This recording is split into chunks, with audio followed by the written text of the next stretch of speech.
सिंध मुंहिंजी अम्मा, सिंध मुंहिंजी अम्मा,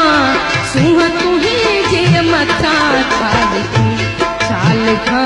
छाल लिखी काल खां हिकु कलम हिकिड़ो मां, हिकु कलम हिकिड़ो मां, इहो पूरो पवां छाल